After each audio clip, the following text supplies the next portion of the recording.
একটি ঘন বনের পাশে পাহাড়ের গায়ে খেলছিল এক ছোট্ট ছাগল ছানা। নাম তার গুগু। নরম সাদা লোম, ছোট্ট পা, আর দুরন্ত মন। সে দৌড়াতে দৌড়াতে গাছের পাতা খাচ্ছিল। কিন্তু আজকের দিনটা ছিল একটু অন্যরকম। খেলার ছলে গুগু চলে গেল অনেক দূরে, এমন এক জায়গায় যেখানে সে আগে কখনো আসেনি। হঠাৎ সে দেখল, ঘন পাতার ফাঁকে দুটো তীব্র চোখ তার দিকে তাকিয়ে আছে। ভয়ে কাঁপতে কাঁপতে সে দেখল, সেটি ছিল এক বিশাল বাঘ। রুদ্র। রুদ্র ধীরে এগিয়ে এল, কিন্তু তার চোখে ক্ষুধা নয়, ছিল কৌতূহল। সে বলল, তুমি এত ভয় পেয়েছো কেন? গুগু বলল, তুমি আমাকে খেয়ে ফেলবেন না তো? রুদ্র হেসে বলল, না রে, আমি তো একা, আমারও বন্ধুর দরকার। এই অদ্ভুত আলাপের পর গুগু আর রুদ্র ধীরে ধীরে বন্ধু হয়ে গেল।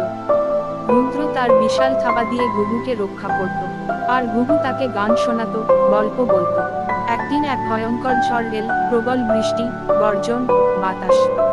গুগু খেলতে খেলতে পড়ে গেল এক কাদামাটির খাদে। সে চিৎকার করলো, কিন্তু কেউ শুনল না। ঝড়ের মাঝে ছুটে এল রুদ্র। ভয়কে উপেক্ষা করে সে তার বিশাল থাবা বাড়িয়ে গুগুকে টেনে তুলল। তাকে নিরাপদে নিয়ে গেল বনের নিরাপদ জায়গায়। সে রাতে দুই বন্ধুর হৃদয়ের বন্ধন আরো দৃঢ় হলো। তাদের বন্ধুত্ব কোনো নিয়ম মানে না, কোনো ভয় মানে না। এটি ছিল প্রকৃতির এক অসাধারণ ভালোবাসার গল্প।